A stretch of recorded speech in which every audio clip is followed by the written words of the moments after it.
ஆயிரம் அவர்களுக்கும் சபை ஊழியர்கள் யாருக்கும் பிசி மெம்பர்களுக்கும் வாலிபர்களுக்கும் மற்றும் யூதாஸ் தான் துரோகி என தீர்ப்பவர்களுக்கும் நம் நடுவர் அவர்களுக்கும் நம்முடைய பட்டிமன்றத்தின் தலைப்பு சிலுவை மரண நிகழ்வில் துரோகம் செய்தது பேதுருவா யூதாஸா. ஐயா சொன்னாரு, இந்த பட்டிமன்ற ஆரம்பத்துல எனக்கு யூதாஸ் தான் கொடுத்துருது அப்படின்னாரு. அப்ப மெசேஜ் கொடுக்கும்போது மட்டும் ஏசப்போல யாரை போல அழைக்க விரும்புறாரு? பேதுரு போல, யோவான போல, சீமோன போல சொன்னாரு. யூதாஸை போல சொன்னாரா?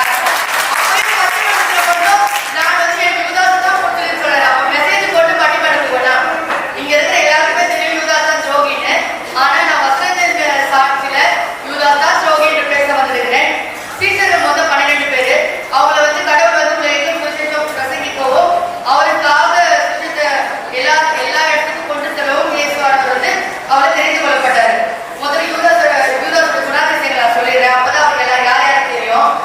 நம்ம சர்ச்சில பொருளாளர் தெரியுமா? அதே மாதிரிதான் நம்ம யூதாஸும் ஒரு பொருளாளர். நம்ம பொருளாளர் கூட வரவு செலவு கணக்கு மெயின்டைன் பண்றதுனா நம்ம யூதாஸ் தான். அவர் வந்து நல்லா படிச்சவர். அவருக்கு வந்து கணக்குல ரொம்ப புள்ளினா யாருன்னா நம்ம யூதாஸ் மட்டும்தான். அவரு கடவுள் அவர்கிட்ட என்ன பொறுப்பு கொடுத்திருந்தாருன்னா, தரித்திரருக்கு எவ்வளவு கொடுக்கணும், பண்டிகைக்கு தேவையான செலவு, விதவைகளுக்கு உதவுது, இப்படிப்பட்ட யாருக்கு எவ்வளவு கொடுக்கணும்ன்றது நம்ம யூதாஸ் தான் வந்து எல்லாத்தையும் வரவு செலவு கணக்குல எழுதுவாரு. யூதாஸ் எப்படின்னா ஒரு க்ளோஸ் புக் மாதிரி. அவர் மனசுல என்ன நினைக்கிறாரு யாருக்கும் தெரியாது. காட்டி கொடுப்பாரு. எல்லாரும் வந்திருக்கும் போது இது சீசருக்கு ஒரு சந்தேகம் வரும், யாரு காட்டி கொடுப்பா அப்படின்னு. எல்லாரும் நானா கூப்பிட்டு அப்பயாவது ஒரு மனமாற்றம் கிடைக்குதா, நம்ம அப்படி கூப்பிடாச்சு அவங்க மனமாற்றம் வருதான்னு பார்த்தாரு. அப்பவும் வரல. கடவுள் 3 நாட்கள் அவர் கொடுத்தாரு. அதை எல்லாமே அவருக்கு கேட்கா. யோவான் 12 சொல்லியிருக்காங்க யூதாஸ் ஒரு திருடன் அப்படின்னு சொல்லிட்டு. லூக்கா 6:14 சொல்லியிருக்காங்க துரோகியான யூதாஸ்ன்னு சொல்லிட்டு.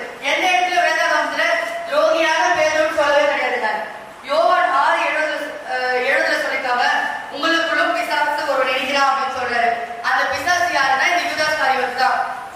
நம்ம பேதுரை பத்தி பேதுரு யாருன்னா அவன் முதன்மையான சீசன். பேதுரு துரோகின்றாரு. அவங்க திட்டுவாங்க சொல்றாரு. அன்பு எங்க இடத்துல அங்கதாங்க கோபமா இருக்கும். அன்பு யாருக்கு அதிகமா இருக்குதோ, யார் அவர் ரொம்ப நெருங்கி நேசிக்கிறாரோ அவர்தான் முழுமையா கடிந்து போக முடியும். கடிந்து கொண்டப்ப கூட பேதுரை கோச்சில போயிட்டாரு. திரும்ப வந்து காலையில விழுறாரு. அவர் கடல்ல நடந்தாரு. முந்திரி கொண்ட பேர் வந்தாருன்றாரு. வீட்டு அப்புறம் ஏசு வந்து பார்த்துதான் அந்த கடல்ல மீன் பிடிக்க போயிட்டு இருப்பாங்க. அந்த இடத்துல எல்லா சீச்சரும் கடல்ல தான் இருப்பாங்க. ஆனா ஏசு உயிர்த்தெழுந்தான்னு சொல்லுதான் கடல்ல இறங்கி எவ்வளவு தூரமா இருக்குது. கடல்ல இறங்கி முதல்ல குதித்து வந்தது பேதுரு மட்டும் தான். அந்த அன்பான சீசனை போய் துரோகின்னு சொல்றீங்களே, இது நியாயமா? இதுல நீரு பேதுரு ஆண்டவரே உமக்காக உயிரை கொடுப்பேன்னு சொன்னது பேதுரு. நான் மோடப்பட மறைக்க வேண்டி இருந்தாலும் மறுதளிக்க மாட்டேன்னு சொன்னது பேதுரு. சேவல் கூட்டு 3 தடவை மறுதளி சரியாக எல்லா மனுஷருக்கும் ஒரு சந்தர்ப்பத்துல பயம் வராங்க. சிலுவை நிகழ்வுக்கு காரணம் வந்து யாருன்னு தான் நம்ம தலைப்பு. இப்போ பேதுரு மறுதளிச்சதுனால அந்த இது மாறிக்குமா? மாறிருக்காது. இதே வந்து யூதாஸ் வந்து காட்டி கொடுக்காம இருந்தானா அந்த நிகழ்வு நடந்திருக்காது. அதனால சிலுவை மரண நிகழ்வுல துரோகம் செஞ்சது யூதாஸ் தான். கெத்செமனே இடத்துல ஏசப்பா வந்து 3 சீசரை மட்டும் தான் கூட்டு போறாரு. பேதுருவையும் செத்தேன்குமார் இவரையும் கூட்டிக்கொண்டு போய் துக்கமடையும் வியாபாரப்பட தொடங்கினார். முன்னாலே தீர்க்கதரிசிகளால அவருக்கு தெரியும் இந்த மாதிரி நம்ம உயிர் தேடுவோம் சொல்லிட்டு. ஆனாலும் அந்த மனுஷன் அந்த இதுக்கான அந்த வியாபாரமும் துக்கமும் அவரை நினைக்கிட்டு